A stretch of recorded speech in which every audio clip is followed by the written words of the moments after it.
Okay, thank you for being with us. We call this meeting to order. The land on which we gather today is the traditional territory of the Anishinaabe, the Haudenosaunee, the Attawandaronk, and Mississauga people, many of whom continue to live and work here today. This treaty is covered by the Upper Canada Treaties and is within the land protected by the Dish with One Spoon Wampum Agreement. Today, this gathering place is home to many Indigenous people made up of First Nations, Inuit, and Métis. The Dish with One Spoon Wampum Agreement should remind us of our responsibility to ensure the Dish, the territories in which we live and work, is never emptied, and that we take care of the land and its inhabitants in a way that ensures its future sustainability. So once again, welcome to this hearing of the Committee of Adjustment for the City of St. Catharines. Everyone present will be given an opportunity to comment on the applications being heard. Please note that the Committee of Adjustment hearing is being recorded. There are two major types of applications to this committee. One are applications for consent and severance, and the other applications for minor variances to municipal zoning bylaw requirements. Evidence may be required to be given under oath if deemed necessary. Please address all your comments and questions through the chair. Additionally, please maintain respect while communicating with the committee, staff, and other meeting participants to ensure smooth and orderly discussion. Copies of all decisions will be mailed to the applicant and any other person who appeared before the committee or filed a written request to receive a notice of decision. Pursuant to More Homes Built Faster Act and in the matter of consent applications, the applicant, the minister, or specified person or public body that has an interest in the matter has the right to appeal either the decision itself or the conditions of the consent to the Ontario Land Tribunal within 20 days of the mailing of the decision. Minor variance decisions may also be appealed. However, it must be made within 20 days of the making of the decision, and the cost of an appeal is $400. Are there any amendments or additions to the agenda? There are none. May we have a motion to approve the agenda? Carrie, thank you. May we have a motion to adopt the minutes of the last meeting? Thank you, Tom. Does any member of this panel have a conflict of interest in any of the applications to be considered at this hearing or the previous hearing if they were not in attendance? I do not. David? So, David, you're declaring a conflict of interest with the application for 5th Street? Yeah, for the change of the Okay. That'll be heard at the end of our roster of things to do this evening, so you'll be here for most of that. Then you're free to go home. Likewise, same file. Yep, okay. 5th Avenue. All right, well, we're down to 3 for that one. Great. So the committee members who have declared a conflict of interest on that application will remove themselves from the hearing, and the 3 of us will take it from there. Are there any requests for withdrawal or adjournment? There are none. Sounds like we're ready to launch into our 3 applications this evening, starting with 2 Rebecca Street, 2 and 4 Rebecca Street.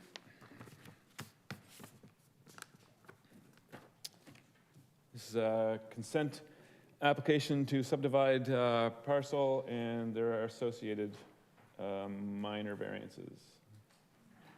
So if the applicant can get comfy, turn on a microphone, tell us who you are and give us an address where you can be found between 9 to 5, Monday to Friday, and please contribute to your application in any further way you wish.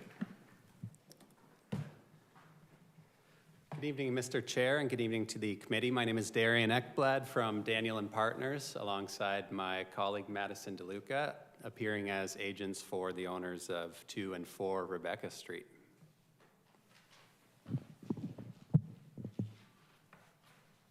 So we have received your application. We've received comments. If there are any community comments, we will receive those as well. So at this point, if there's anything you wish to elaborate on, you already will know that staff is in support of the consent with the rewording that they are proposing and the minor variances. So you may not have anything to add at all. Right, thank you very much, Mr. Chair. The owners do adopt and agree with the vast majority of the staff report, the technical report, and the staff's recommendations to approve both minor variance applications as well as the consent application. However, there are two matters we'd like to raise this evening. The first being a request on behalf of the owners that the committee exercises its discretion to waive the application fees in light of the significant financial hardship the owners have incurred and continue to incur as a result of these applications. And secondly, we'd just like to object to conditions 1 and 2 of the consent. I'm happy to get into whichever issue first that the committee likes. Otherwise, I will provide some background about the properties and address the financial hardship and fee waiver request first, and then the conditions. Please continue. Thank you, Mr. Chair. 2 and 4 Rebecca Street have existed as two independent, long-standing detached residential dwellings for decades, and in or around 1998, and potentially again in 2006, the properties inadvertently merged due to common ownership.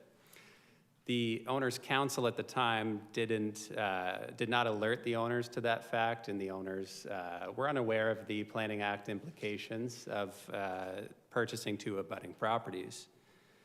The owners became aware of this issue earlier this year, in early 2025, when they attempted to sell to Rebecca Street on its own. The owners entered into an agreement of purchase and sale with the buyer, and when the buyer's lawyer was conducting their due diligence, they discovered the merger, and of course, the sale fell through. The owners at that point retained our office to correct the title issue, and after that, we engaged with the city staff, and staff, while initially recommending going forward with the part lot control exemption application, later advised that because both properties would need some relief from the zoning bylaw, that we would have to proceed by way of consent in two minor variance applications. I just wanted to situate the committee with sort of the background of the situation and provide some context for the reasons we're asking for what we're asking. The applications before you today are purely administrative and legal in nature. There is no new development, no expansion, no intensification, literally no on-the-ground physical changes whatsoever proposed here to the properties. The owners simply wish to restore the historical lot fabric of the two properties so that they can sell to Rebecca independently. So with that background in mind, I'd like to address the owner's request that the committee waive or refund the application fees. In pursuing this title correction issue, the owners have incurred over $10,000 in application fees, as well as another roughly $4,000 in surveying fees and significant legal fees to this point. And the process and the fees associated with it have placed the owners under severe financial pressure, particularly since they remain unable to sell to Rebecca Street on its own while the process is ongoing. I'd like to note that the owners aren't developers. They're not looking for a permit as a result of this. They're simply, like I said, trying to sever the properties so that they can sell one of them and move on. They've found themselves in an unfortunate and expensive situation such as this based on faulty past advice. So given that these applications are strictly technical, required only to undo a title merger or a title error, and not to commence any sort of new construction or development or change in use, coupled with the owner's financial pressure that they're experiencing on an ongoing basis, we respectfully submit that waiving the consent and minor variance fees would be a fair and reasonable outcome in the circumstances. Now, I'm happy to continue with our objections on consent. So if I could draw your attention to page 3 of the comment package or page 1 of the technical report, depending on how you're looking at it, you'll find conditions 1 and 2 imposed on the consent application. I'm going to paraphrase a little bit, but the conditions essentially require the owners to satisfy the chief building official that as a result of the proposed severance, the spatial separation for windows and the type of exterior construction satisfy the requirements of the building code. We appreciate that these conditions stem from building division comments provided during the city's internal review process, and we certainly understand the intent, at least I think I do. They're ensuring that any new lot lines don't inadvertently create a fire safety concern. With that said, we respectfully submit that in this case, conditions 1 and 2 are unnecessarily onerous and not appropriate for a consent application of this nature. I'd like to highlight that the properties have existed safely and lawfully for decades in their current configuration. The severance, again, doesn't change anything physically on the ground. The separation distance between the dwellings prior to this application, as well as the type of construction prior to this application, will be the same after this application. So really, the only difference here is that now we're drawing these lot lines that would be, what I'm getting at is that in many consent applications where you're also applying for a building permit, maybe you're adding an accessory dwelling unit or an extension to a building, I can understand why building code provisions would come into play. However, in this case, the property is going to remain the same as it was prior to the application. I would like to finally highlight that if these conditions do stand and the owners are unable to satisfy them, if we play the tape forward, the owners are going to be required to undertake new construction to the properties, incurring even more costs, and again, not being able to sell to Rebecca Street until this construction is complete to satisfy these conditions, rendering this process of obtaining the consent and minor variances almost more onerous than otherwise. And so what we'd like to say is that this would only further exacerbate the financial hardship the owners have encountered. And the applications to this point have represented the light at the end of the tunnel. And again, we really appreciate staff's recommendation to approve the minor variances. However, these conditions have the potential to drag the process on much further and continue draining the owner's resources, which frankly are quite limited. And so in closing, I'd just like to reiterate that again, we appreciate staff's recommendation. We adopt and agree with the vast majority of it, minus the 2 conditions in the consent, 1 and 2. And I'd like to reiterate that we are requesting a waiver of the consent and minor variance fees. Subject to any questions, those are our submissions today. Thanks so much. Judge Carey? Has your client sought some sort of financial remedy from the Law Society? Thank you for your question, Member Leask. As far as I know, their prior counsel is deceased, and so they don't have any recourse against him. Does their claim die with the lawyer? It's through the Law Society, no? I'm not playing lawyer, I'm just asking. Oh, you've stirred the lawyers, so good question.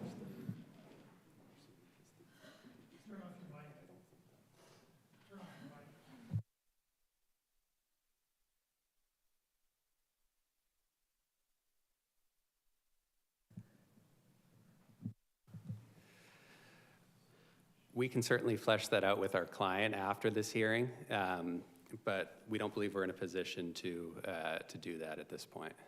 I think that one of the points that go along with this is the fee is intended to cover staff resources to receive an application, review an application, make a determination, and obviously whatever happened in 2006 with respect to the merging of the properties has little to do with staff's time in reviewing the application. So that's part of what we're considering. But we'll still allow the committee members to ask questions at this point. Anybody on the committee have any further questions?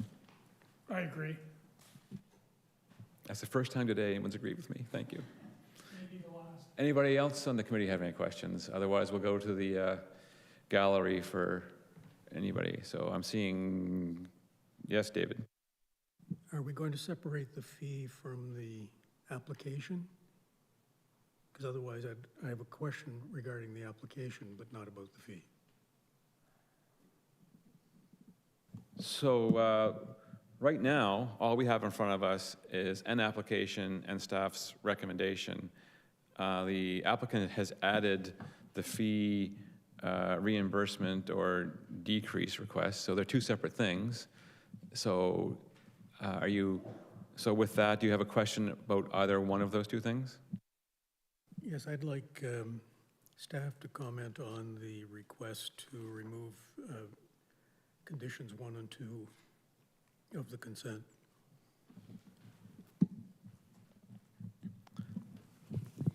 Through the chair to the committee member. Those conditions, as mentioned by the applicant, did come from the city's building division. This lot configuration may have existed prior, but with this application at the city, this is a new situation. Right now, this lot line does not exist. When it is created, that's considered development of the lot, and per the building code, buildings have to meet certain spatial separation requirements in their construction from lot lines. This lot line is not considered to be existing, and therefore these requirements are applied by our building department. So we consider them necessary. They are conditions. We continue to stand by the report that they be required. So I think in summary, the applicant's representatives are saying, this happened in error, unbeknownst to the current owner of both of the properties that have merged. And as this is a surprise, they're asking that we go, I guess, show some leniency with respect to that. But of course, the city is saying, well, this is law. They did merge. We are in fact recreating it to make it back to the way they remember it being. And as such, any deficiencies that exist with spatial separation and with respect to this lot line that's going to be reinstated, it opens up the 2025 scrutiny of the building code. So it's a matter of the letter of the law versus the request to, I don't know, show compassion, I guess, for something that was not intentionally sought out. Carrie? May I request that we deal with the two issues separately in the same order that they were presented? Sure. Thank you. So at this point, we're going to go to you beautiful people here in the gallery who might want to speak to this application for 2 and 4 Rebecca. So you'd probably be a neighbor or concerned citizen who has knowledge of what's going on here and have something you want to offer. And if you don't, then we'll get to you in at our next applications. So there's no one in the gallery which to speak to this? Okay, thank you. So is there any rebuttal that the applicants want to make with respect to the things you've heard us discussing?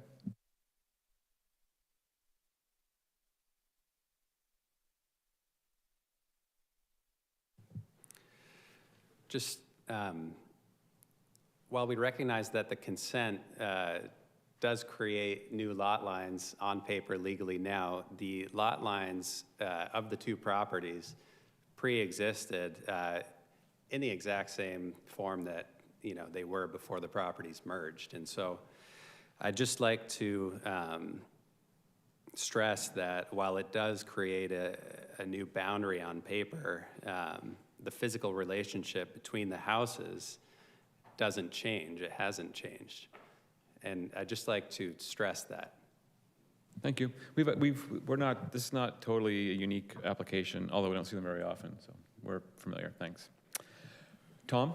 Just through you to staff, just curious, this referenced, conditions 1 and 2 reference the 2024 building code. The pre-existing condition in 2006, do you know if these conditions are more onerous today than they were when the lots were previously separate?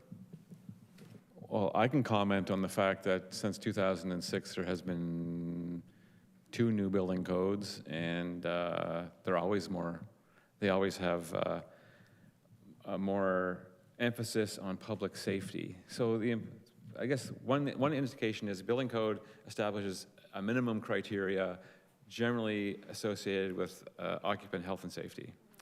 So yes, it would be possibly more stringent. There have been updates to it.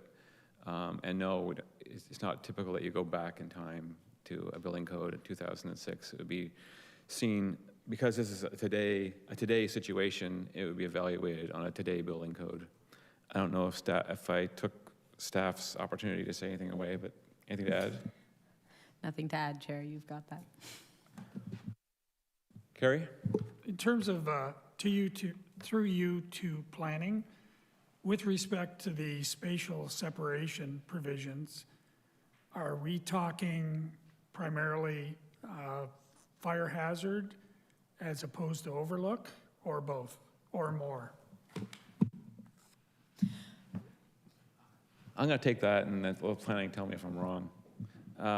Building code doesn't, they're relative to the building code, and they don't care about views out the windows aren't a health safety issue. It's definitely the spread of fire from one building to the next due to proximity and through unprotected openings, such as a window. Do you need motions? Well, I'm just answering a question. Now we'll move along to the, Thank you, by the who's way. going to make a motion regarding the request for removal of the fee or a discounted fee. So we'll do that one first. Carrie?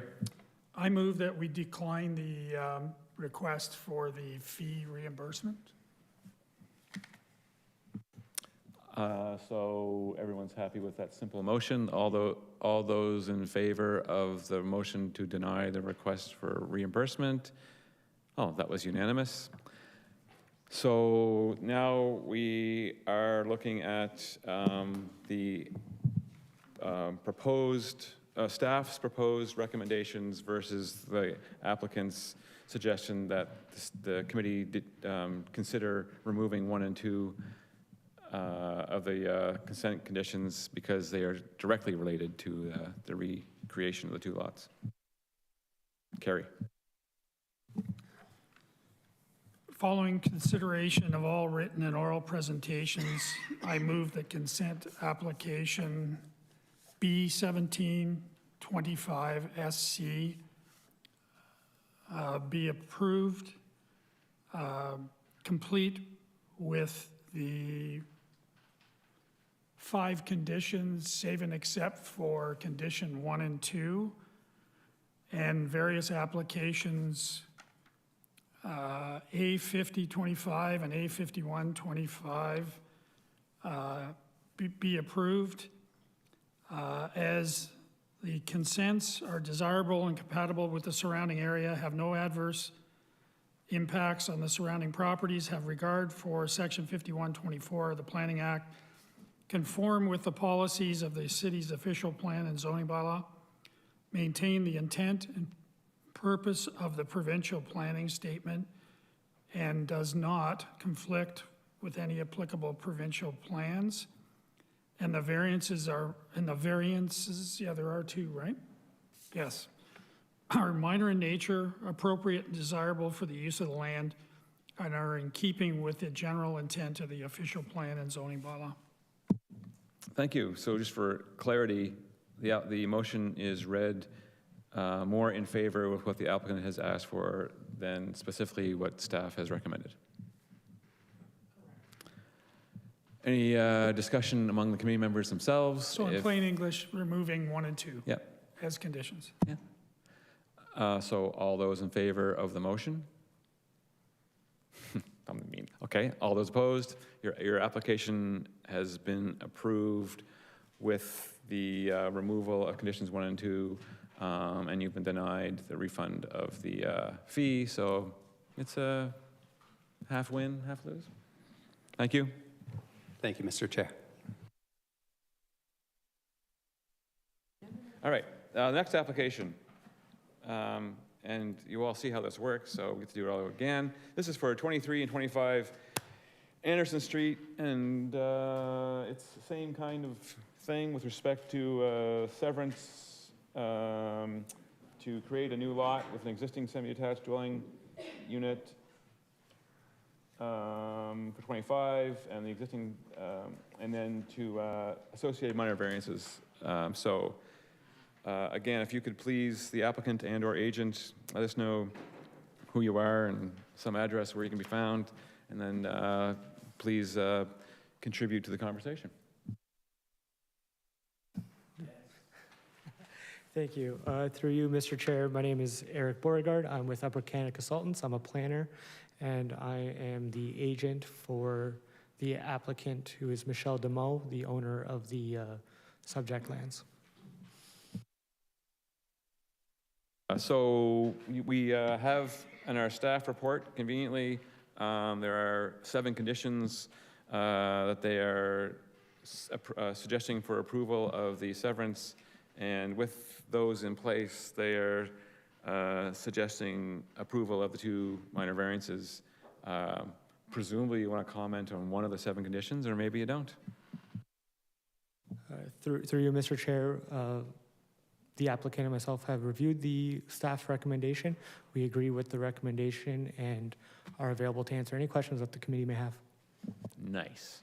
Committee, any questions? Members of the public regarding 2325 Anderson Street, slicing of land. Any questions? Any comments? Nope. Great. This is going along nicely. Tom, question or motion?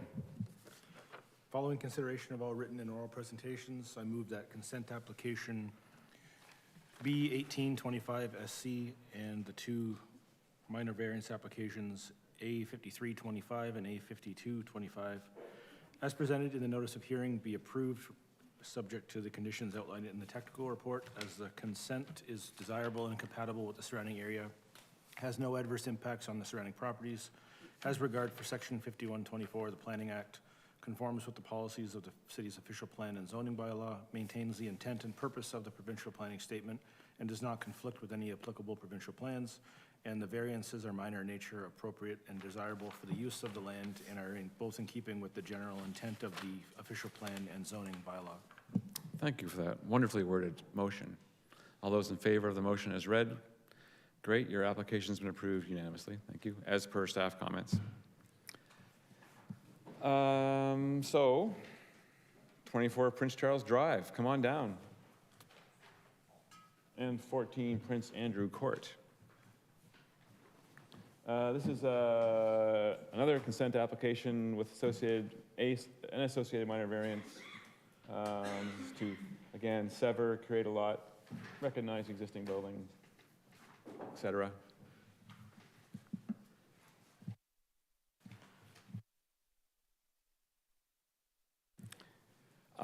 You are welcome to state your name and address where you can be found and contribute to the conversation, please. Good evening, Mr. Chair. My name is Dan Romanko. I'm a planner with Better Neighborhoods. I'm here on behalf of the owners of the property at 24 Prince Charles. With me today is Swati Shambayel, also of Better Neighborhoods. We did prepare our presentation for the committee this evening. I don't know if we can call that up.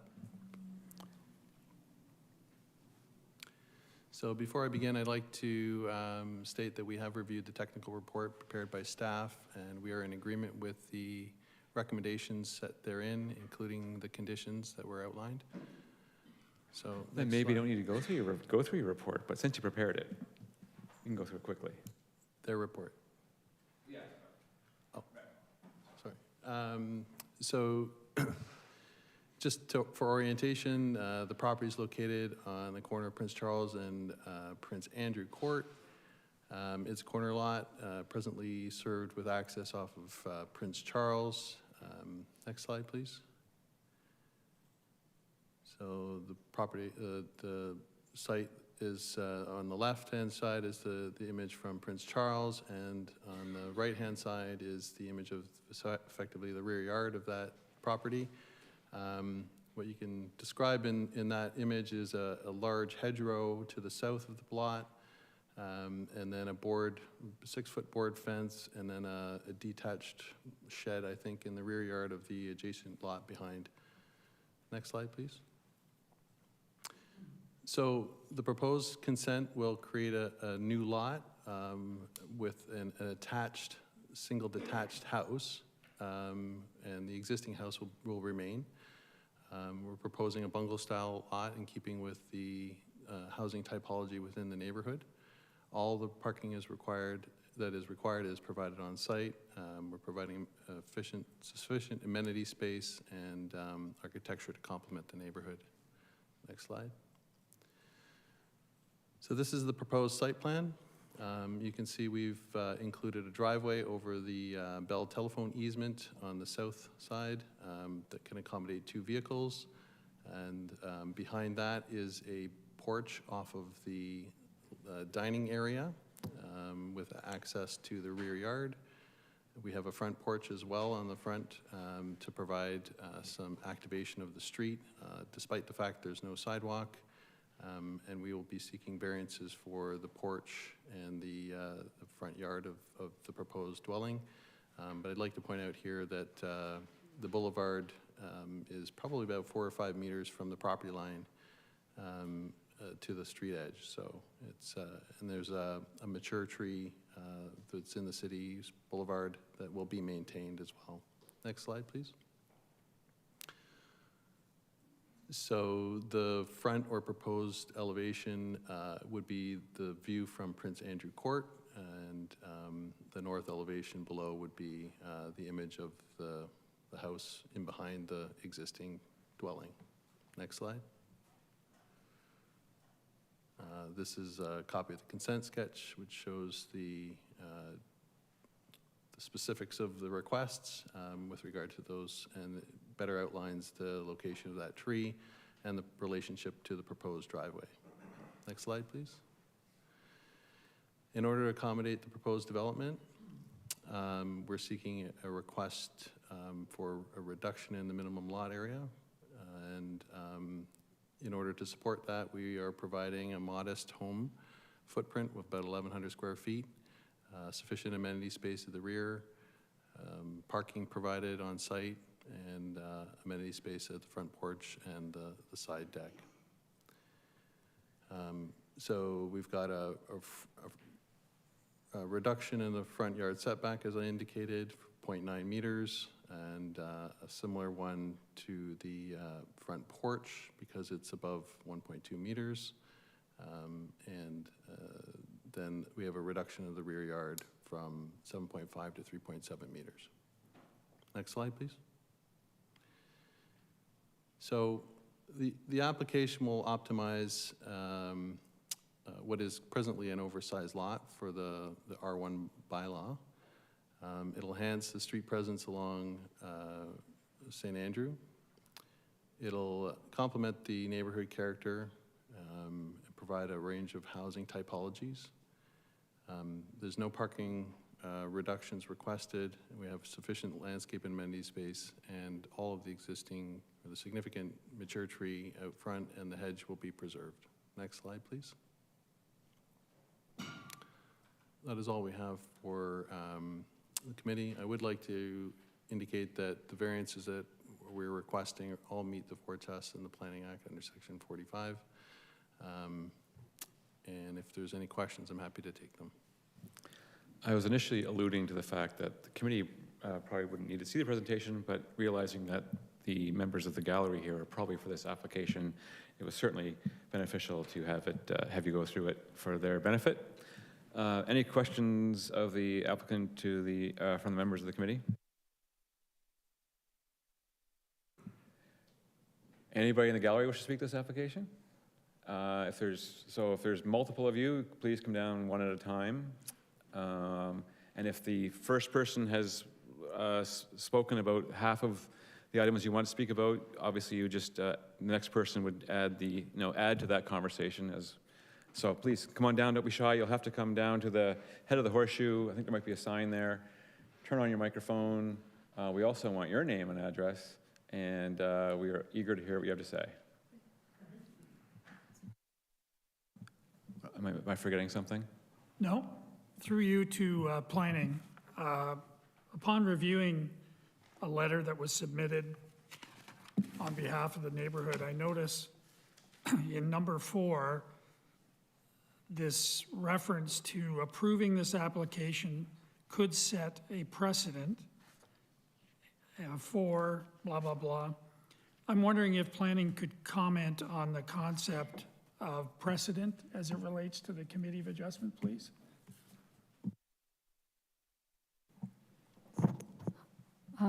Through Chair to the committee member, from what I understand as precedent, so this lot is a small lot, and we are introducing a new detached dwelling on that.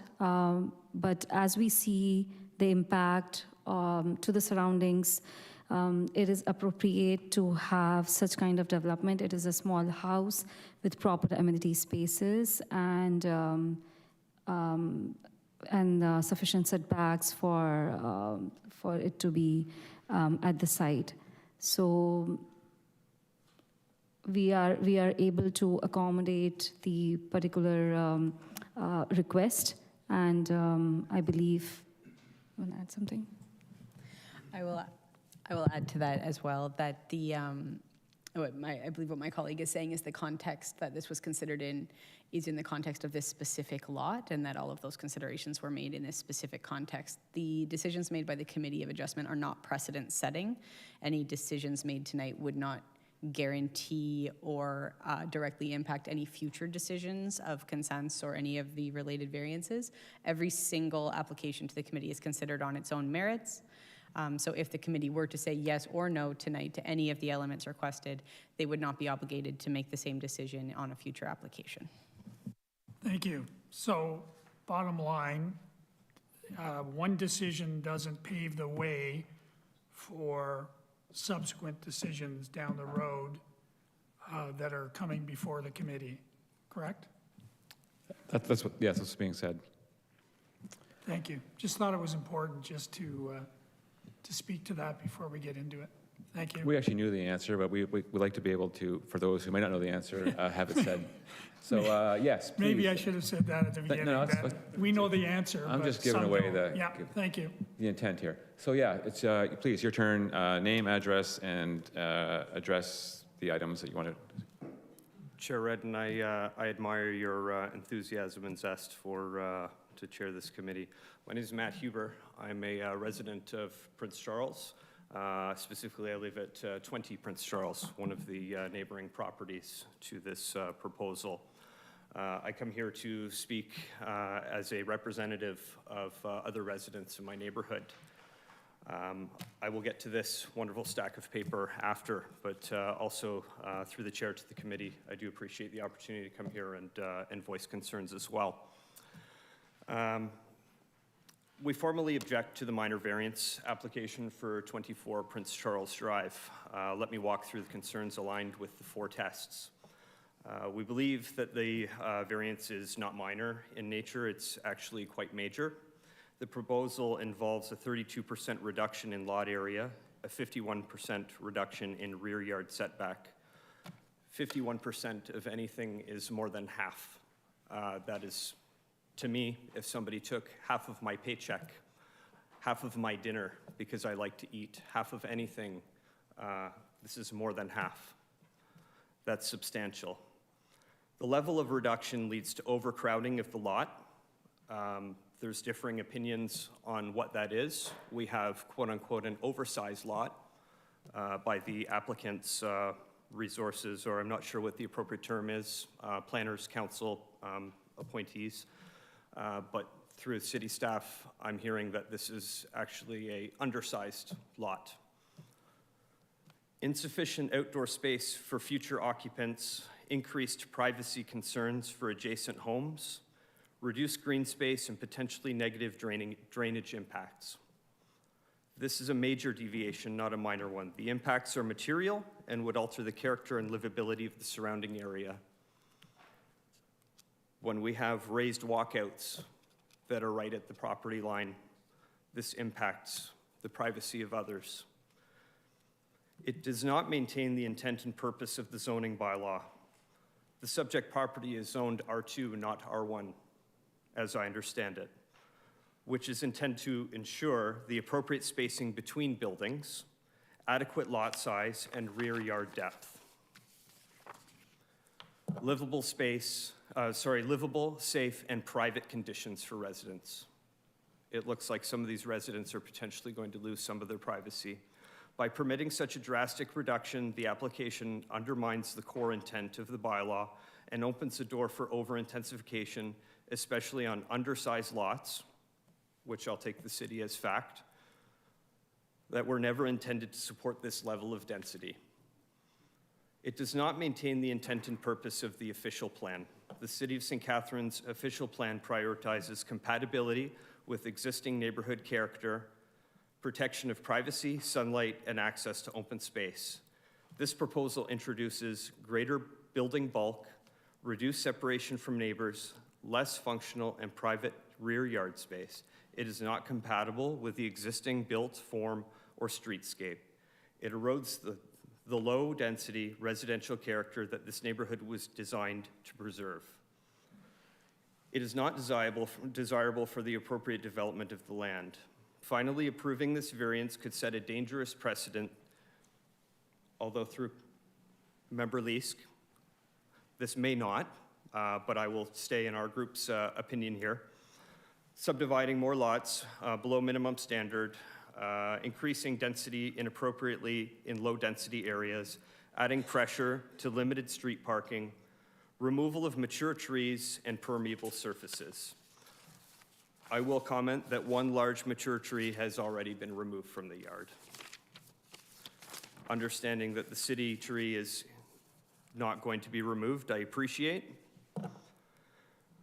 Supporting documentation. For our purposes, we based our concerns on the site plan produced by J.D. Barnes Limited, which is September 11th, 2025, the front and rear elevation drawings, elevation G, and the applicable zoning bylaws and official plan policies. In summary, the variance is not minor, it's major.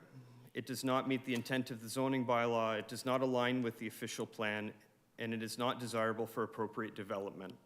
We've successfully collected, and this number is as of earlier today, we have higher. This stack here I would gesture to say about 85 signatures from 45 residences that I've brought to this meeting today. Some of those members are in our gallery. The sentiment is unanimous that this current plan is not appropriate for the property or the neighborhood. With similar sentiments, neighborhood residents have consulted with real estate professionals, lawyers, and planners who foreshadow a negative impact to property value. Our question to the city and this committee today is, how will residents be compensated for a decreased property value as a result of these decisions? For those reasons, on behalf of the residents of Prince Andrew Court and Prince Charles Drive, we respectfully ask the committee to deny this application as submitted. Thank you for your time and consideration. Thank you so much. So some of us have been doing this longer than others, but most of us have been here long enough. And this is not to diminish the points that you made, but they are consistent with points that other adjacent homeowners have had related to subdivision of property. So you're on point with pretty much everything you said with respect to the perception of the impact for the people who already live there and call that neighborhood home. So there are a couple items. So what we're going to do is we'll allow the committee members to ask questions of you. We can get clarification from staff. I just wanted to comment on the concept of what is a minor variance or a major variance. And it's not a numerically derived thing. It's more conceptually derived, as in what is the provincial planning policy telling the municipality to do with respect to intensification of low-density, the R-zoned properties. And in the last number of years, the direction is to do what you can to increase the density of the lower density zoned areas through the devices such as detached accessory dwelling units, interior accessory dwelling units. So right now, I believe in any as of right R zone, you can have 2 interior accessory dwelling units and 1 detached accessory dwelling if the property can support it. So many people across the city are doing that. And this is a case here where I have a question. So I'm just leading up to the question I'm going to ask staff, or maybe I'll ask the applicant. So in a case where this property owner was not going to sever the property and was in fact just going to build a semi-detached dwelling unit, we wouldn't be here for the consent part. I mean, but we are here for the consent part. But has there been any exploration as to whether, how big an addition could be feasible, without the consent? And could it accommodate this, or would there still be minor variances associated with it? Because obviously, creating that property line creates some minor variances. Of the 4, it creates some minor variances, whereas if the private landowner kept the whole thing and built this thing on without that, that would have been probably a bit less of a burden, I suppose. Is that something you can comment on? I'm not sure I totally understand your question, Mr. Chair, but we did contemplate the opportunity for an ADU and things of that nature. I think it really boils down to the personal interests of the owners that wish to reside there. And I understand there's 2 sisters who own the property, so there's other reasons behind the intent here to create another lot. Okay, yeah, I was kind of a sloppy way of getting around to the fact that, if a project meets the zoning bylaws, and this one perhaps could have, there wouldn't be a public process, yet they could still put some kind of an addition on it, which might still have the same reaction from the community. But this project certainly, through the 4 minor variances being shown there, and you're right, this project does not fit on the lot as per the zoning bylaw. But again, this idea of the measure of what is minor and what is a minor variance it's not a numerical value. It's what is the intent of the official provincial planning policy to increase density that we're really looking at it. So it's more of an official plan kind of evaluation. So that's just some context to what might surround some of these questions, which are about to happen right now. Members of the committee? I believe that you're driving home the point that there are alternatives in every circumstance or most circumstances that we find ourselves evaluating in the committee. So along the way, we've often asked planning or the applicant, what is another alternative that could be developed on that parcel that may not be as appealing as the one that's before us? Is that basically what you were asking? Thank you. Yes, that's what I was, kind of. So we do that for context so that people are aware and they're aware from a public information point of view. We do it. We ask the question often for our own context in terms of our decision-making process as to, yes, but there could be something far more impactful on the neighborhood than what is before us. And I think if I read between the lines, that might be what you were sort of asking. Yep, and I'm thank not you. sure if I've been equally eloquent or less? Well, do you have a question of your own you want to ask? Does any member of the committee have a question that they want to, Tom? Through you to the agent, I was just a little unclear on the sketch of the proposed semi-detached dwelling. And the location of the driveway and the proposed chain link fence, is the existing hedge, are the roots of that contained within part 2? Or is it the intention to keep that hedge? Through you, Mr. Chair, to the member. The intent is certainly to keep the hedge. It's a property boundary hedge, if you will, and it's quite significant. So there's really, no need to alter it, and we can still get the driveway in there. So here's the proposed site plan. There is reference to the existing chain link fence and the squiggly lines that represents the hedge. So the intention is to maintain that buffer. Any other member of the committee have questions or clarifications? Also of the speaker, anything? Okay. So I will jump in on some things I wrote down that you mentioned. Tree, the cutting down of a tree on private property. I suppose as a property owner, I'm kind of glad that there is no jurisdiction from the city on a private property. Yes, they have jurisdiction outside that, which is why these trees are going to remain. Privacy.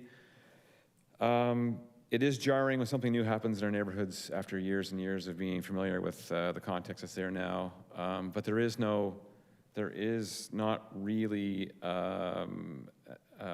claim to a view plane that one may have enjoyed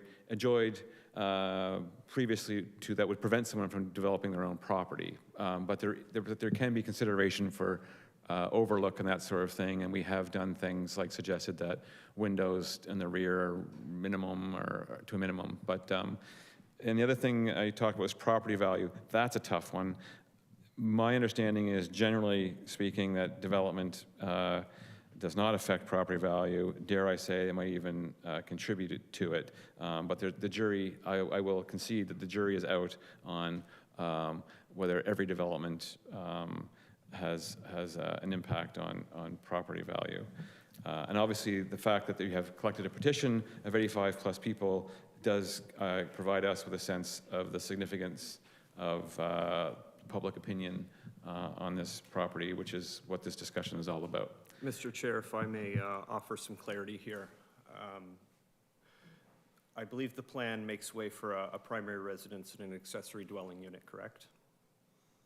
So this would be like a, you might call it a duplex. So it's semi-detached. So they are two independent. Actually, does planning want to comment on that? To the chair, this is a semi-detached dwelling with an accessory dwelling unit in the basement, with an EDU in the basement. So the clarification is it's a semi-detached. So the buildings touch, but there's a firewall between them. So like any townhouse, they're semi-detached. But the proposed also has a basement interior accessory dwelling unit. So you would refer to there be two dwelling units within that proposed. So the concern of many, and including myself, is that, okay, so we have a proposal for a dwelling with an accessory dwelling unit attaching to a dwelling with an accessory dwelling unit. This is the death by 1,000 cuts, because when we don't want to live there anymore, what happens? So I believe this is, I'm foreshadowing what will likely occur. The other argument would be, and I'm saying it's my argument, is everybody has a benefit in an R1 and 2 zone of creating an interior accessory dwelling unit. So everybody on the street, if they choose to or don't, it's an as of right in the zoning bylaw to allow that to happen if you meet all the conditions.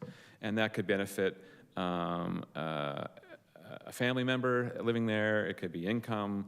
So as soon as the city rewrites the zoning bylaw to say, well, everybody's entitled to this, it goes, the argument gets washed down in that it's a detriment into that everybody, everyone could do it, and in 10 years from now, everyone might be doing it.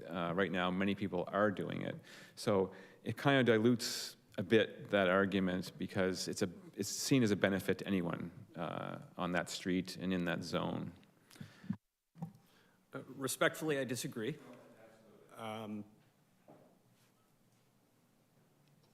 Because you and I don't have a crystal ball of what will be residing in those residents ahead.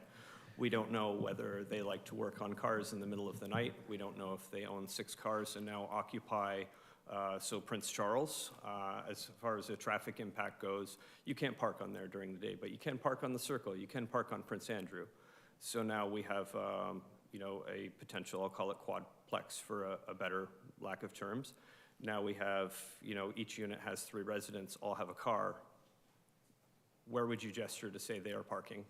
That is the one thing you didn't mention in the first go-around, which is the most common concern that we would hear about that.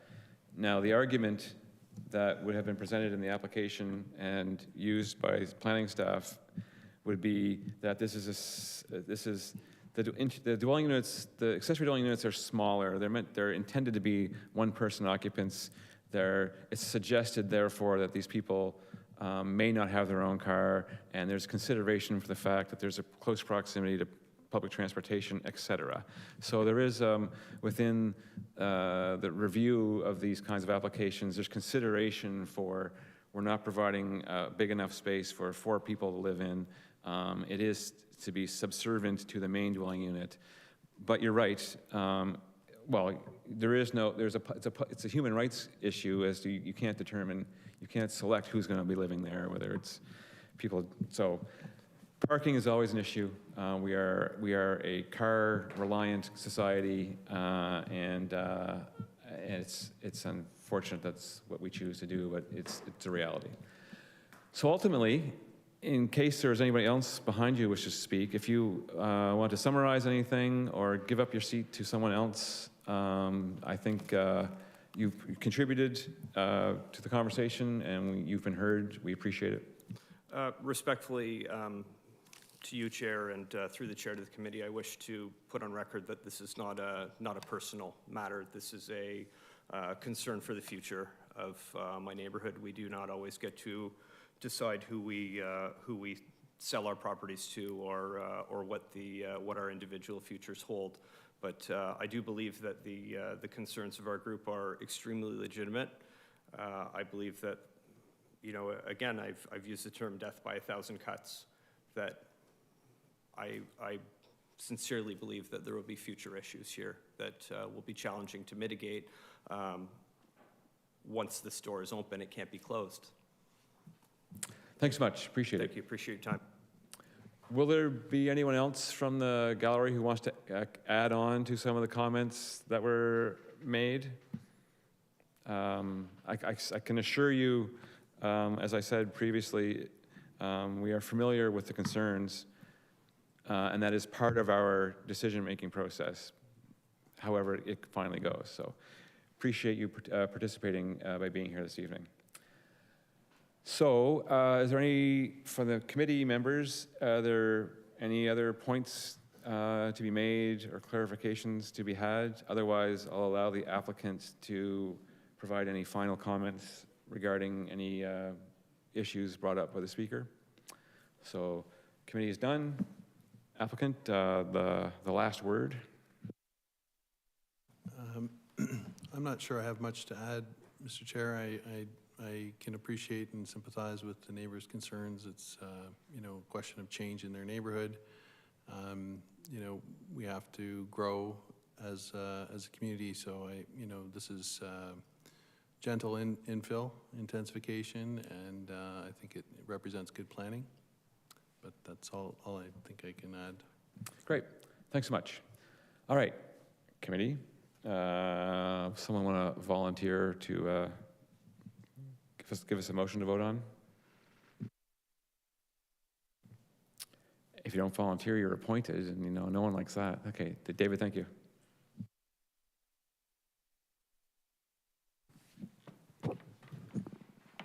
Following consideration of all written and oral presentations, I move that consent application B1225 SC and variance applications A32 and 3325 as presented in the notice of hearing be approved, subject to the conditions outlined in the technical report, as the consent is desirable and compatible with the surrounding area, has no adverse impacts on the surrounding property, as regard to the provisions of Section 5124 of the Planning Act, conforms with the policies of the city's official plan and with conditions fulfilled, will also comply with the zoning bylaw, maintains the intent and purpose of the provincial planning statement, and does not conflict with any applicable provincial plans, and the variances are minor in nature, appropriate and desirable for the use of the land, and are in keeping with the general intent and purpose of the official plan and zoning bylaw. All right, there it is. Any further discussion among the committee members? If none, all those in favor of the motion in support of staff's recommendation? That supports it, right? Those opposed? Okay, so your application has been granted, although not unanimously. Thank you.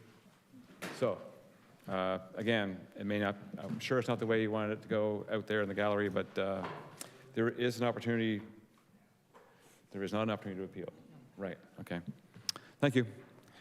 So we do have one more order of business. Okay. Actually, Matthew, did you want, is it Matt?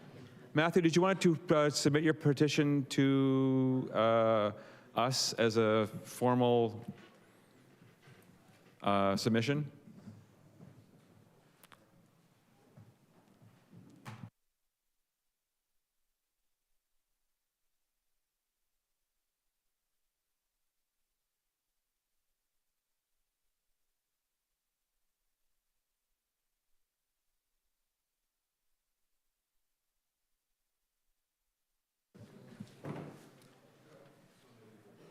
So, oh yeah, right.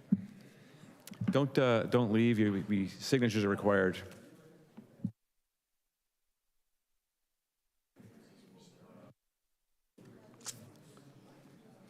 So the committee members who declared a conflict of interest in the next item have left the chamber. We'll invite the representative for 1537 Fifth Avenue Louth to come down and talk about their change of conditions.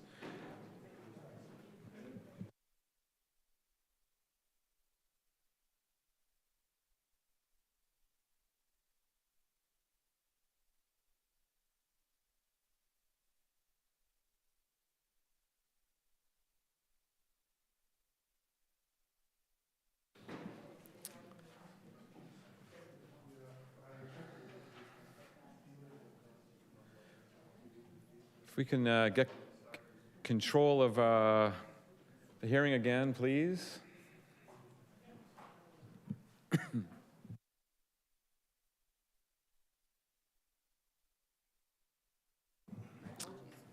Well, I wasn't being rude about it. Chop, chop. All right, thank you. So we are whole again with respect to those who are participating in the hearing. So if there are introductions to be made and comments to be had and presentations to be given, we are all ears.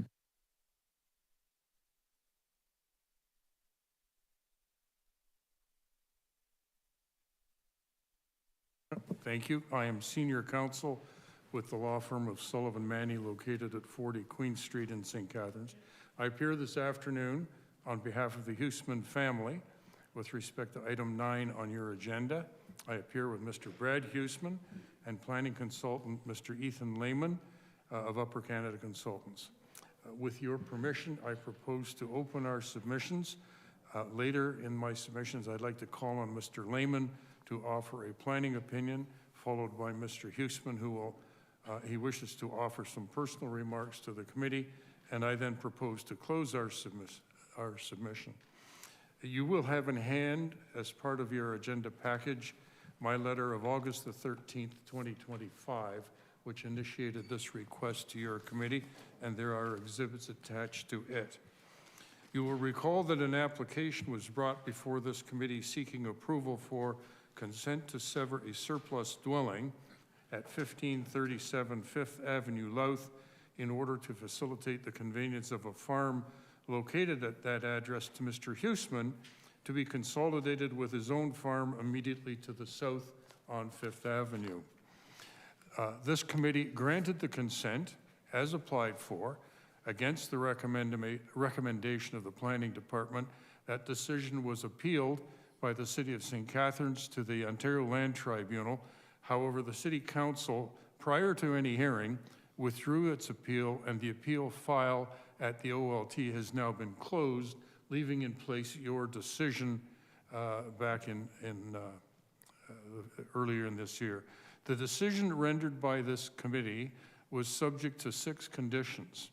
The purpose of our submission to you today is to request an amendment to those conditions by deleting condition number 6.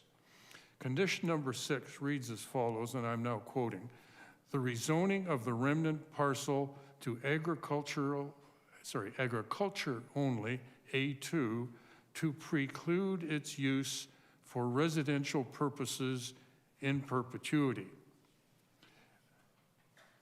To preclude its use for residential purposes in perpetuity. Now, I want to remind you that the severance is to sever off one of 2 dwellings on the property, which will remain with Mrs. Huesman Sr., allowing the consolidation of a farm which is already designated APO with the farm with a house on it still, and it's that property with the house on it which the staff wishes to preclude for residential purposes. They wish to prevent the use of an existing home on a farm.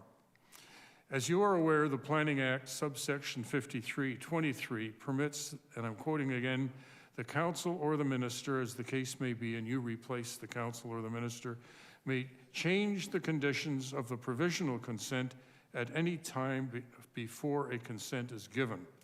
The consent granted by this committee is conditional. Consequently, we now bring this application before you. My letter addresses the provisions of the Greenbelt Plan, specifically subsection 4.6, sub 1F, which is set out in my letter and reads as follows. Now, I'm going to ask if we can call up our PowerPoint, and I've also provided to you, because I'm old-fashioned, a hard copy of the same document in book form. So if we go to tab number 1, we'll find the Greenbelt Plan cover, so you know where this document comes from. And then on numbered page 1, which we've highlighted, section 4.6 opens with the words, "For lands falling within the protected countryside, the following policies shall apply."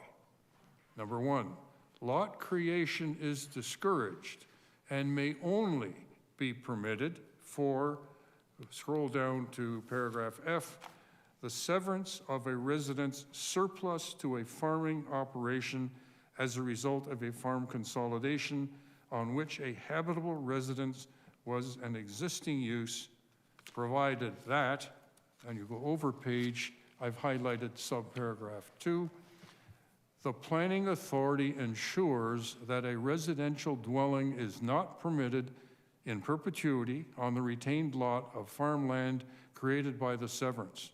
Approaches to ensuring no new residential dwellings on the retained lot of farmland may be recommended by the province, or municipal approaches that achieve the same objective should be considered. I'm going to, I hope, show you how there is in place a municipal approach which should be addressed here. So our request is based on this premise. The provisions of the Greenbelt Plan, which I've just read to you, focuses on new residential dwelling on the retained lot. You could highlight that. No new residential dwellings on the retained lot. As you recall, the application for consent differs from the usual farm consolidation application. This is a property that had 2 houses on the same farm. Clearly, city planning staff have had difficulty fitting this application into their understanding of the provisions of the Greenbelt Plan. In the normal course, there would be 2 farms being consolidated, each with a home on it. The intent, then, is that the farmer intending to consolidate the two farms may apply to sever and convey one of the existing residences. That leaves the consolidated farm still with a residence on it. The matter before you is different. There are two farms and there are two farmhouses. However, both houses are on the same parcel. This circumstance is outside of the normal course, and my submission requires special consideration. Implementation of condition number 6, then, would result in the 47-acre farm with home being zoned to preclude its use for residential purposes in perpetuity. You will recall, and you're going to hear from him, Mr. Huesman intends to live in the home on the farm, which remains on the remnant parcel. Now, we have provided to you a brief statement from Mr. Paul Croteau. This is attached to my letter. Mr. Croteau is a mortgage advisor with the Canadian Imperial Bank of Commerce in Toronto. We posed to Mr. Croteau 2 questions. First, quote, what impact is likely to occur on an application for residential mortgage if the property and existing home at 1537 Fifth Avenue are rezoned agricultural only A2 zone, in which zone a detached dwelling is not a permitted use, end of quotes. Mr. Croteau's answer is this, quotes, if the zoning does not permit a detached dwelling, it would be very difficult to complete a residential mortgage on the property, end of quotes. You're going to hear Mr. Huesman's expressed wish to move into the remaining home and to redo it, rebuild it. It's not designated, but it's a home from the 1860s. We then asked Mr. Croteau the following question. Is the answer different if, after the imposition of the agricultural-only A2 zone, it is determined that the home becomes a legal non-conforming use? Mr. Croteau replied that, quotes, in legal non-conforming situations, every property is evaluated on a case-by-case basis. So Mr. Huesman is left with not knowing whether he'll get a mortgage. It'll depend on a case-by-case basis, but the initial answer suggests that he won't. In short, implementing condition number 6 will have serious financial implications for Mr. Huesman as he consolidates the two farms and restores and resides in the remaining home. Now, you have before you today the staff report, which does not respond to my submissions with respect to the Greenbelt Plan. In the planning analysis, planning staff now rely upon a provision from the Niagara Official Plan and a separate position from the Garden City Plan. Planning staff conclude that the deletion of this condition would put the decision of the provisional consent out of conformity with the Niagara Official Plan and the Garden City Plan, and consequently, staff do not recommend its approval to you. As just noted, the planning staff do not challenge our interpretation of the Greenbelt Plan, which I've just read to you, but state that the local level policies are more restrictive in their wording, and this is our response to that position.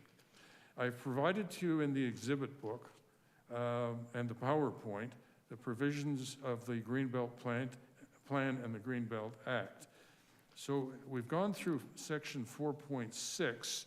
I'd like you to turn now, before you turn, I'll reiterate on page 2, tab 1, again, approaches to ensuring a new residential dwelling on the retained lot of farmland may be recommended by the province or municipal approaches. So here's the municipal approach. If you will turn to tab 2, which is a portion of the City of St. Catharines zoning bylaw.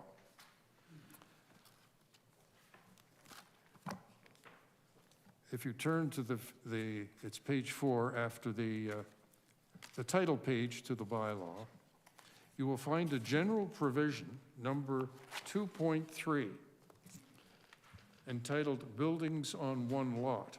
And the general provision in the zoning bylaw says only one of the following dwelling types shall be permitted on one lot.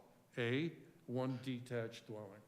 So by the circumstances of the zoning bylaw, general provisions, we can't build another house on the lot. We can't build a new residence, which is the wording in we focused on the Greenbelt plan. The residence is already there. No one's intending to build another residence. It's prevented, just as the policy I've addressed in the Greenbelt plan provides for.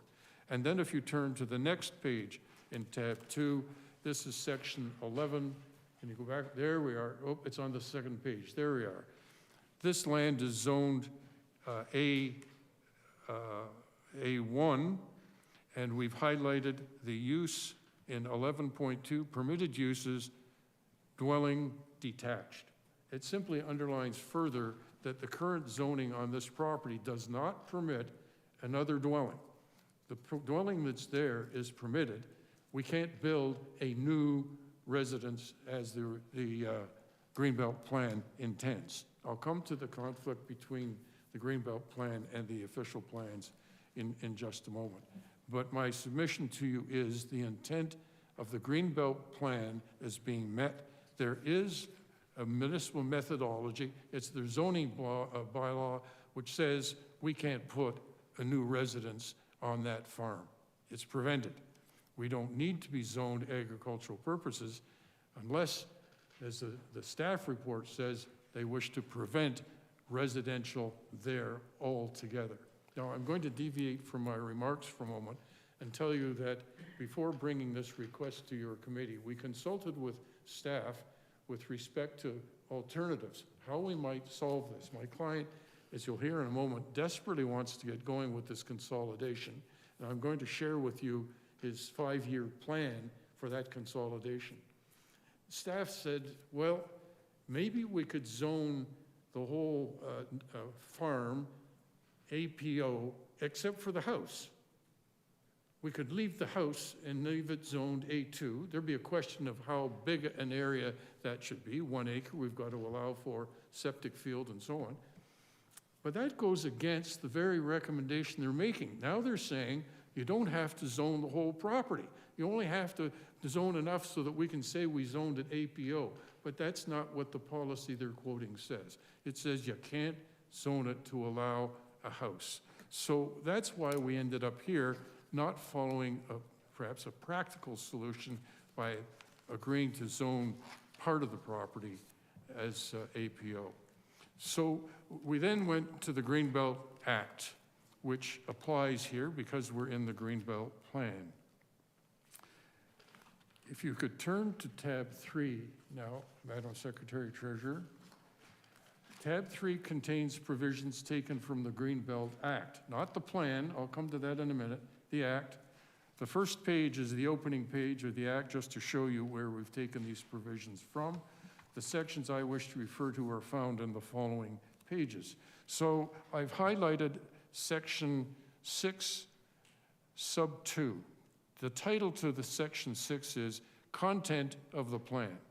And subsection 2 says, the Greenbelt Plan may set out policies with respect to the areas designated by it as protected countryside, including, if you scroll down to E, policies prohibiting official plans and zoning bylaws from containing provisions that relate to specified matters and are more restrictive than the provisions relating to such matters that are contained in the Greenbelt Plan, and specifying matters referred to in subclause 1.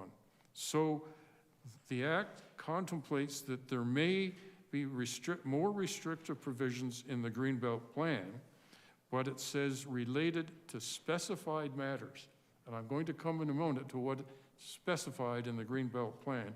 Specified matters, and they are to be specified as referenced under subparagraph 2. Then if you will turn along on the pages with me, so the next page is blank, page 9, there we are. Section 7, most applicable. Decisions to conform to plan. So 7.1 says this, a decision that is made under the Ontario Planning and Development Act, 1994, the Planning Act, this is where we are, or the Condominium Act, 1998, or in relation to a prescribed matter by a municipal council, local board, municipal planning authority, minister of the Crown, or ministry, board, commission, or agency of the Government of Ontario, including the Ontario Municipal Board, shall conform with the Greenbelt Plan. It doesn't say shall conform with the Greenbelt Plan or local official plans. It says shall conform with the Greenbelt Plan. And I lay that before you because you're caught by Section 7, Sub 1. Now, in Sub 3, the Act then says this, actions to conform to plan. Despite any other act, no municipality or municipal planning authority shall, within the areas to which the Greenbelt Plan applies, B, pass a bylaw for any purpose that conflicts with the Greenbelt Plan. Next, Sub 4, comments and advice. Comments, submissions, or advice provided by a minister of the Crown, a ministry, board, commission, or agency of the Government of Ontario, or a conservation authority under Section 3 of the Conservation Authorities Act that affect a planning matter relating to lands to which the Greenbelt Plan applies shall conform with the Greenbelt Plan. This is very strong. It's a very strong act. Despite, Sub 8, despite any other act, the Greenbelt Plan prevails in the case of a conflict between the Greenbelt Plan and an official plan or a zoning bylaw. Again, the Act says that the plan prevails, with the exception I read to you a moment ago in Section 6, and we'll come back to that. Now, on the next page, page 10, we're over to Section 9. The council of a municipality or a municipal planning authority located within any of the areas designated as protected countryside in the Greenbelt Plan shall amend every plan to conform with the Greenbelt Plan. That's what we were addressing in our letter, and that's what I've addressed so far. Now, Sub 2, for the purposes of subsection 1, a provision in an official plan that relates to a matter specified under subclause 6.2e, which we read earlier, does not conform with the Greenbelt Plan if it exceeds the requirements of the Greenbelt Plan or is more restrictive than a provision of the Greenbelt Plan. Now, I want to leave that with you because I read this. The Act, all the way through that I've read to you, says your decisions and official plans must conform to the Greenbelt Plan. And this subsection seems to say that sections such as the one in the local official plans do not conform with the Greenbelt Plan if it exceeds the requirements of the Greenbelt Plan or is more restrictive than a provision of the Greenbelt Plan. Now, I'd like to turn now to tab 4. Go back to the plan itself. There we are. So over to the next page, please, Madam Secretary Treasurer. Section 5, sub 3, on the left-hand side, municipal and implementation of protected countryside policies. The Greenbelt Act 2005 provides two main avenues for implementation of the Greenbelt Plan. First, Section 7 of the Greenbelt Act, which we just read, requires municipal and other decisions under the Ontario Planning and Development Act 1994, the Planning Act, and the Condominium Act 1998 to conform with the policies in the Greenbelt Plan. Second, Section 9 of the Greenbelt Act 2005 requires municipalities to amend their plans to conform with the Greenbelt Plan. Now, on the next page, page 13, right above section 5.4, I've highlighted this provision. Despite the policies in the Greenbelt Plan, there is nothing in this plan that limits the ability of decision makers on planning matters to adopt policies that are more stringent than the requirement of the plan, unless doing so would conflict with any of the policies or objectives of the plan. I'm going to take you back and suggest that the planning report before you conflicts directly with the objective of the Greenbelt Plan, which is to see farm consolidation. It's to see support for the agricultural industry. This section then goes on to say, with the exception of policies of section 4.6, official plans and zoning bylaws shall not, however, contain provisions that are more restrictive than the policies of sections 3.1 and 4.3.2 as they apply to agricultural uses and mineral aggregate resources, respectively. So, mineral aggregate resources, that's 4.3.2, so we can ignore that. So what this says again, however, contain provisions that are more restrictive than the policies of section 3.1. We're not under section 3.1. We're under section 4.6. And it specifies that the only section that can be more, of which there can be more restrictive policies is with respect to 3.1. So it says the exception is 4.6 can have policies that are more restrictive than section 3.1. But we're not under section 3.1. We're under 4.6, which allows for consent only in very limited circumstances. And as we've seen, it contemplates municipal exercises to address the requirement.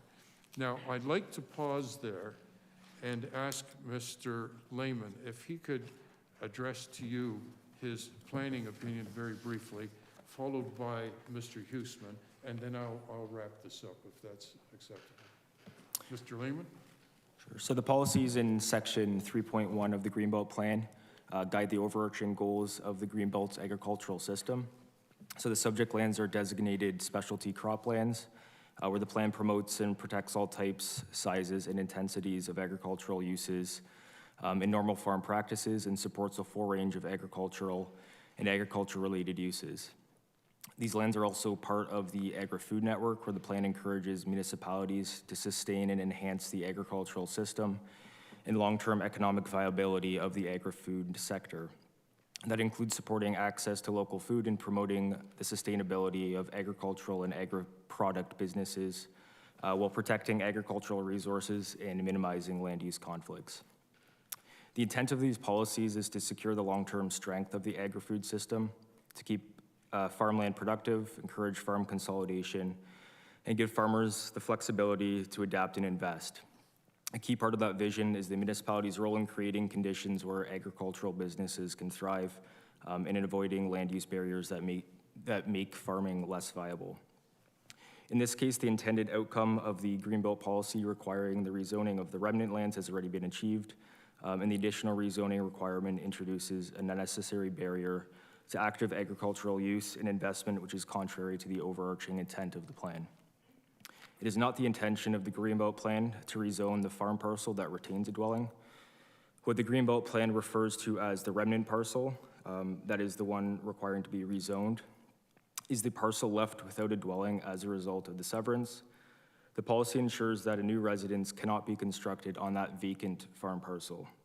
This situation is unique because the original farm contained 2 dwellings, and therefore the remnant lands retain a dwelling following the severance.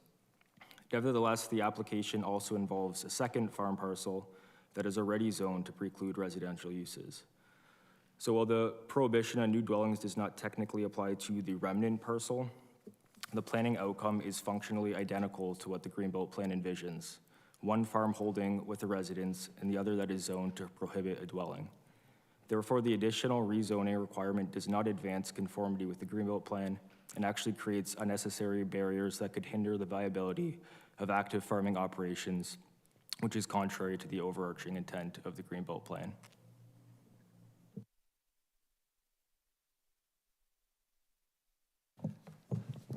Good evening. My family has been farming this land in St. Catharines for more than 75 years. My grandfather, my father, and now I have all worked this property. Before us, it was owned by the Oliver family for over 70 years. That means this farm has only been owned and lived on by 2 families in 150 years.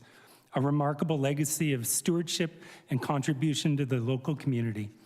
I have also personally owned and farmed the property across the street for 27 years, and my long-term goal has always been to return to the home farm and continue this legacy. At present, I am in the process of consolidating these two farms. However, under the proposed rezoning, I will be left with no legal dwelling on either property. This presents significant challenges, the most serious being financing. Maintaining recognized legal status is essential, as financial institutions typically will not support preservation or restoration efforts, especially for heritage properties like the 1860s farmhouse, without clear legal standing. Banks are also reluctant to fund essential improvements to farms such as replanting, draining, and infrastructure when there is no legal home on the property. These financial limitations are further compounded by the current policy barriers I am facing. Unfortunately, this process feels backwards. I started with a farm and no house, and now I'm adding a second farm and a dwelling. Usually it happens the other way around, but the end result is the same: one consolidated, sustainable farm operation with a legal home. To be clear, recognizing the farmhouse as a legal dwelling does not create a new lot. It simply maintains the existing, long-standing use of the property. In fact, what is being proposed under the current approach effectively removes the recognition, which undermines both properties' history and future viability as a farm. What I'm asking for is both practical and consistent with the Greenbelt's goals. Please do not remove the recognition of the original farmhouse as a legal dwelling. Support the consolidation of these farms in the way that promotes agriculture. Allow flexibility so that even if the process looks different, the outcome is the same: a productive, sustainable farm with a legal home. In closing, I began this process 3 years ago, and I still do not have a clear path forward. Farms like mine should be able to thrive, not struggle against policy. I am asking for a solution that reflects the Greenbelt's true purpose: a productive, consolidated farm that contributes to local food production, supports jobs, strengthens the regional economy, and preserves farmland for future generations, along with a legal dwelling for me to live on. Allowing this reinvestment and improvement will ensure that land remains both productive and protected for years to come. Thanks. Mr. Chairman, members of the committee, if I could close, Mrs. Monroe, could you turn to tab 5, the next one along, which is 3, there we go, one more page.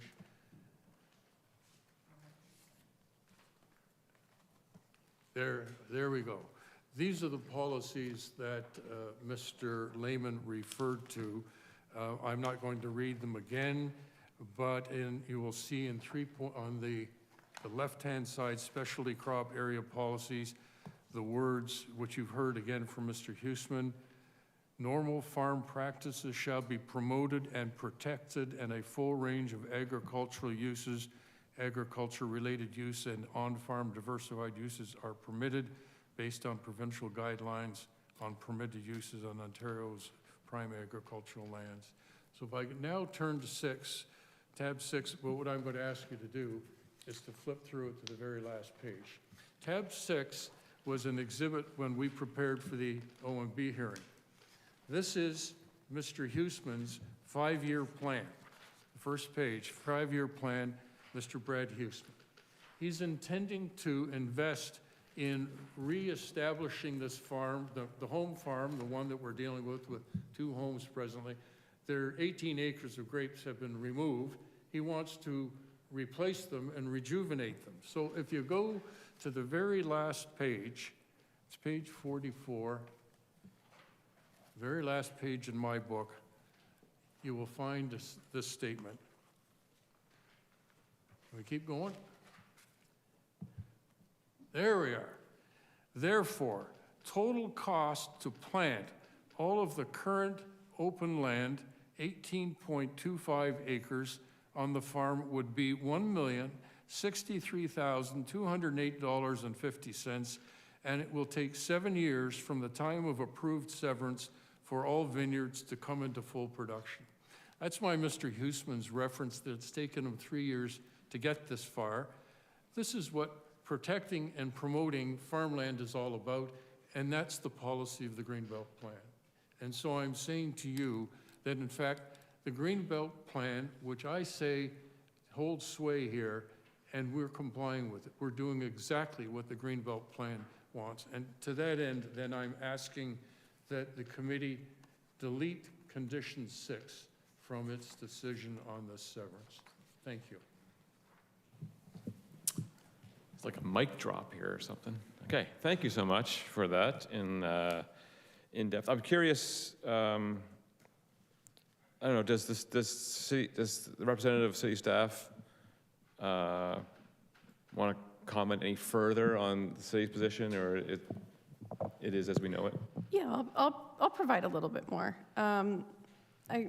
First, I did want to touch on the alternative solution staff offered up in our conversation to try and come to agreeable terms. At the time that we offered the A1 box, I did clarify that I would have needed to run it by higher up staff to make sure that it was agreeable. It was me trying to find a solution to the problem that you're facing and deal with the mortgage issue, essentially. While that's not a policy consideration, through Mr. Richardson's thorough review of the policies, it doesn't mention mortgages, unfortunately. That was kind of a solution, and I was expecting to receive a plan back that I would then take up to higher levels and review with upper management if this could be a potential solution. I didn't receive the plan, I think because the intent was they didn't wish to pursue it, which is fine, but just a little bit of context of how that conversation unfolded and what happened there. As far as complying with the Greenbelt Plan, Mr. Richardson took us through a lot of policies, did a great job, very thorough. Section 5.3, which we went over a bit, where it says, you know, you can't be more restrictive than the Greenbelt Plan, except in accordance, in my reading of it, it says except in section 4.6, which is lot creation, which is what we're talking about tonight. So for that reason, I don't believe the NOP and, the Niagara Official Plan and the Garden City Plan are necessarily out of conformity with the Greenbelt Plan or do not consist with it. And I don't believe rezoning the property to A2 would remove the current permissions that exist on site prior to the severance, because currently there are 2 houses on the property. As Mr. Richardson pointed out, our zoning bylaw only allows for 1 house per property. So currently, it's already a legal non-conforming situation with 2 houses on it. In staff's opinion, rezoning to A1 would recognize, as opposed to continue to permit, the second dwelling through nature of creating a separate property and now allowing for a house on that property. And then the retained parcel, which would go to Mr. Huesman's mother, would also allow for a house. So now we're permitting 2 houses, essentially. I appreciate the arguments. I can see where they're coming from, not allowing any new residents to be constructed on the property. But in staff's opinion, the Greenbelt Plan allows the official plan and the Niagara Official Plan and the Garden City Plan to be more restrictive. And the way that the policy is written is that it shall be rezoned and it must be rezoned. We might be able to change the condition to say that the appropriate Planning Act applications are applied for to conform with this policy, which may mean potentially asking for an official plan amendment to have special considerations for this property. As an alternative solution, if the desire is not for rezoning, I know this doesn't necessarily address the issues, but this is where staff sits in that the policy is written this way and is permitted to be written this way, and therefore we have recommended this condition based off of that. Thanks. Okay, so from what I understand, there could be a mechanism in place, although a less direct way of getting the end result of what the applicant wants. And then there's the proposed removal of condition 6, which seems to get to the end result that the applicant wants. In my understanding of what staff have said, it's just the mechanism and the path and how you get to eventually getting what the applicant wants. So I'm just going to share that for what it's worth, to Dale and Tom. Any questions, clarifications? A couple things. To start, just a little unclear. There's a request for a deletion of the condition, but first we have to determine whether that's minor or major. If we determine that it's minor, we can make a decision and there's no appeal by the city following that. Is that correct? There's no appeal. Well, we know that, There's we know. a mechanism to appeal following that decision if it's deemed. Well, we know that right now, the standing position is the one that we made however long ago in support of the applicant's, in support of the application, but against staff recommendation. So that's standing right now. It went to the, not the OMB, what do we call it now? That one, and LPAT. Yeah. No, it was on its way there, but then council intervened and said, no, we withdraw our, so. Yeah, no, I understand that. Yeah. It's, if we deem that the deletion of the condition is a minor request, and we grant the request, the city can no longer appeal that because there's no appeal period, correct? Oh, the lawyer to answer? I'm not aware of that distinction. I would anticipate the city will not appeal it because they've already withdrawn their appeal on the consent. So what I'm getting at is there's a note to us that says, if the request is deemed minor, the notice of hearing does not need to be circulated, and once a decision is made, there's no appeal period. So that means the city cannot appeal our decision. However, if we deem it's major, we don't make a decision today. If we deem that this request is major, that it'll be circulated, we have to come back again to make a decision? Yes. So to answer your question, yes, Yes. under the Planning Act, if it's deemed to be minor in nature, then the decision's final, there is no appeal period, there's no appeal. If it's deemed to be major, then it gets 15 days of circulation, a notice has to be circulated, and then it returns to a hearing, and it could be appealed by applicant or city. Okay, and then given the presentation, so the original decision was against staff recommendation, and there was discussion of whether this met the farm surplus distinction. The intention, at least my understanding, was when we added the condition to change it to A2, was to create this residence, a legal non-conforming residence. And so is that just a poorly worded condition that we can amend, or like, is that unclear? Because the intention, what I voted for in the previous hearing, was to create a non-conforming use with this residence. It was just rezoning in perpetuity for future. May I respond? I think there's been a lot of confusion on the part of staff about legal non-conforming use. The farm right now has 2 houses on it. That's a legal non-conforming use. I know staff may have suggested to you that legal non-conforming uses are intended to disappear. I strongly disagree. The Planning Act provision is to provide fairness for someone who has a legal use when the city changes the bylaw. So if you had an industry and the city then rezones it residential, you get to keep your industry because you were there before the bylaw. That's what a legal non-conforming use is. And your planning documents in this city do not have any provisions saying that if it burns down, it can't be replaced. The City of Toronto does, for example. So there's nothing to express that a legal non-conforming use must disappear. But the farm right now is legal non-conforming because it has 2 houses on it. When the severance is effected and Mrs. Huseman Sr.'s home is left in her name and the rest of the farm is conveyed to Brad to merge with his existing farm, that farm will be legal, not legal non-conforming. It will be legal because, as I read to you, the zoning bylaw permits a house on a farm. So there won't be any legal non-conforming use. What I've said to you in my submissions is this: if you then take the farm with a house on it and zone it APO, which says you can't have a house, then it becomes a legal non-conforming use for a different reason, but he can't get financing. He can't repair or rebuild his home because of the mortgage broker saying, why would we lend money for a home on a property which is zoned not to have a home? So that's the issue we hear here. So a legal non-conforming use, with all due respect, doesn't help the farmer at all. And I don't think it saves anyone else. That's why I've focused so strongly on the provisions of the zoning bylaw.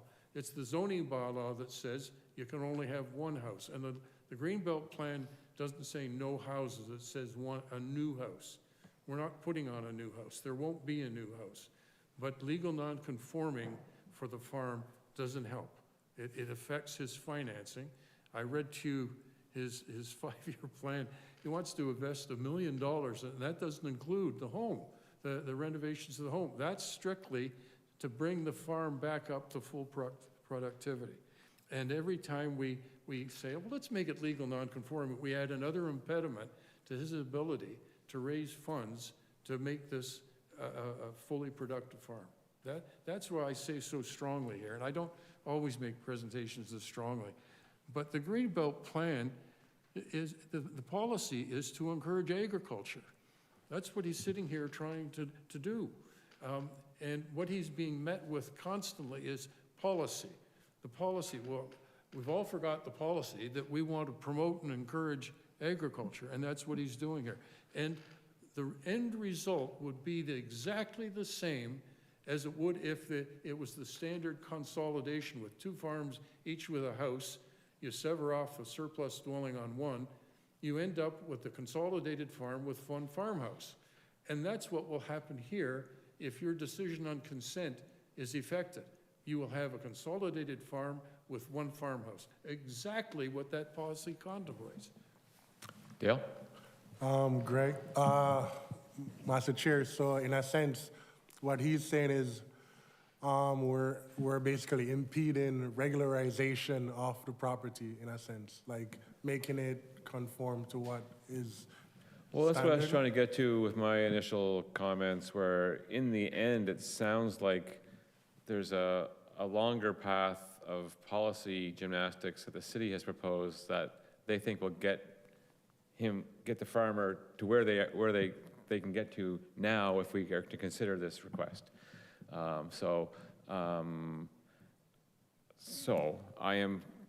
Yes, there's consideration of time and effort, but in the end, it sounds to me like it's going to look exactly the same damn way 3 years from now, or with, again, the gymnastics of policy, or if the path we're on now that we've already approved is a shorter path, which with all of the, I understood to be all of the,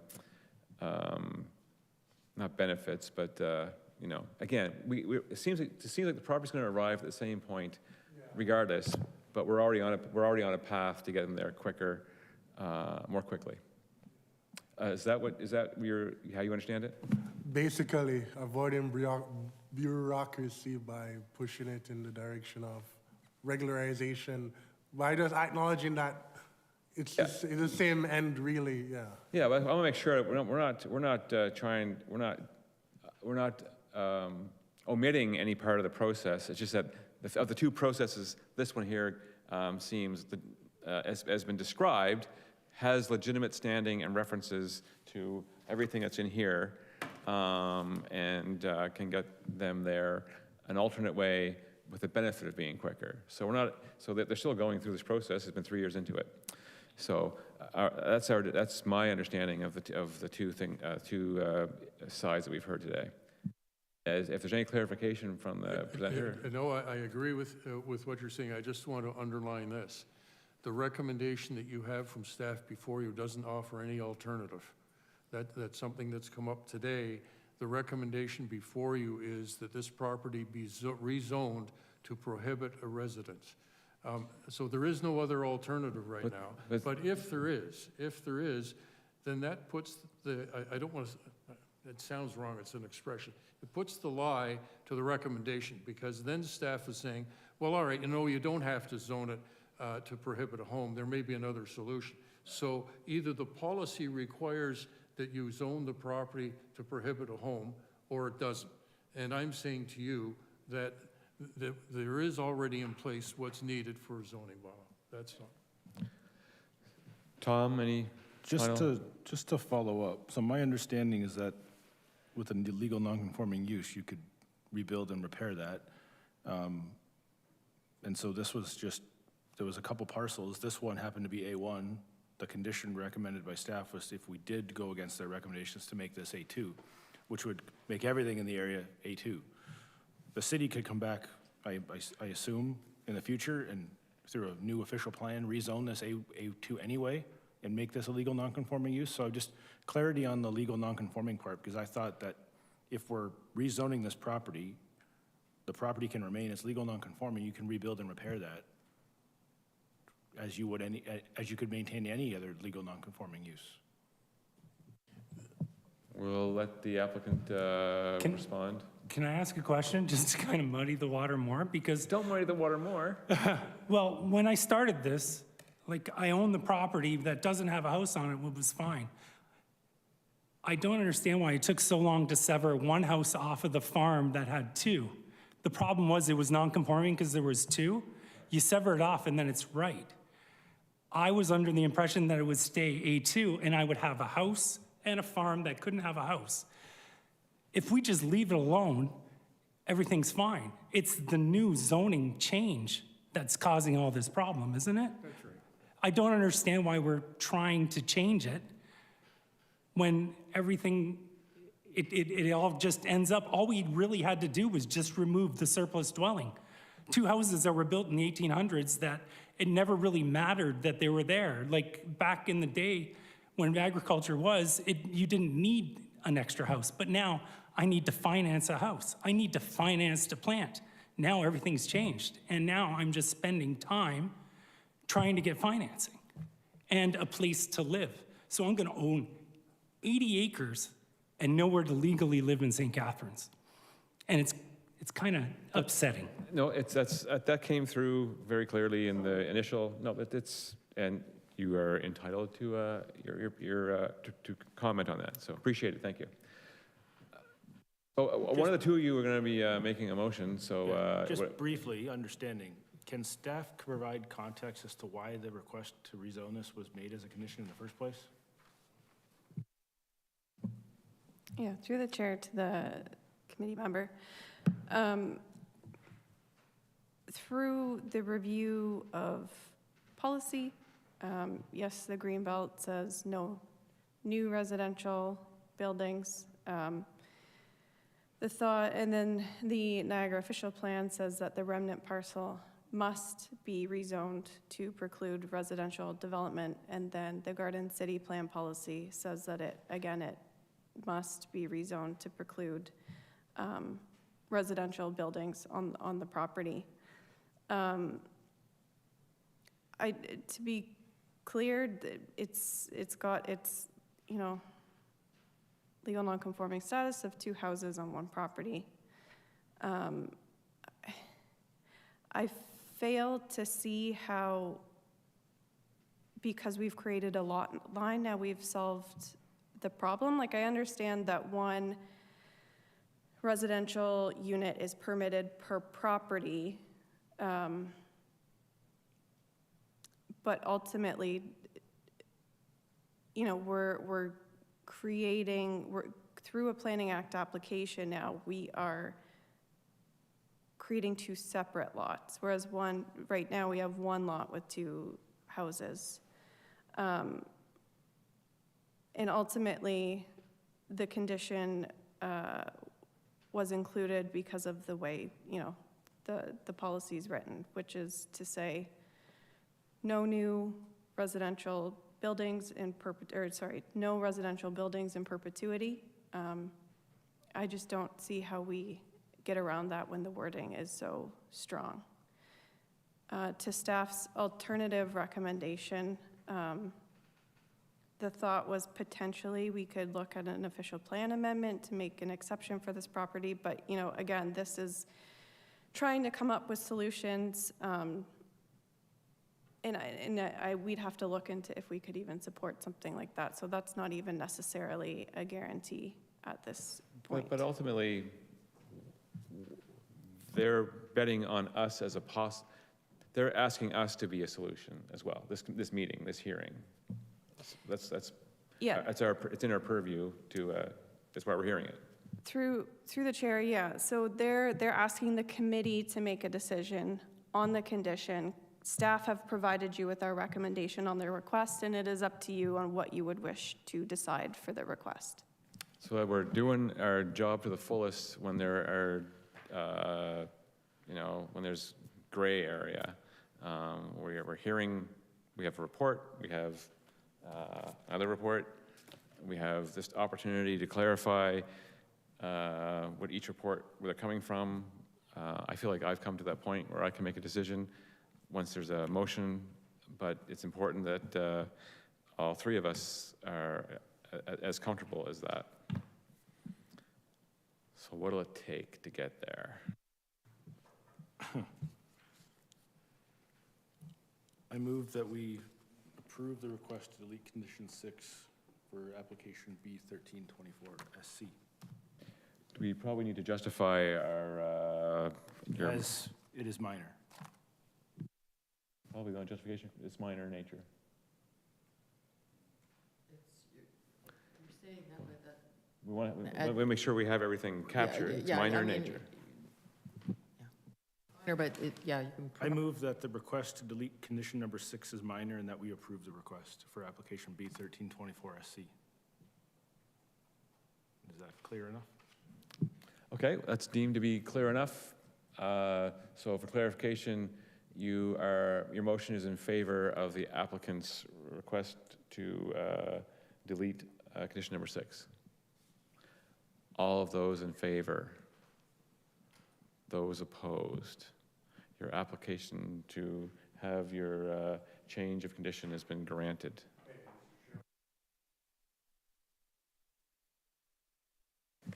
So in conclusion of this meeting, is there any new business? I'm just going to get the other members back. Other members, come back.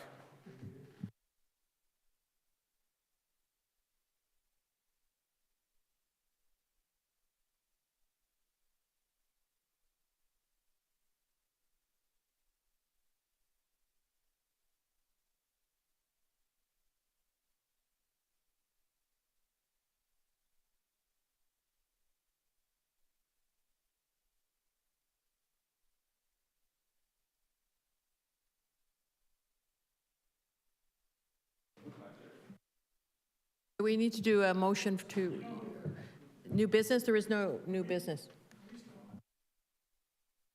You're still on, yeah. All right, new business? There is none.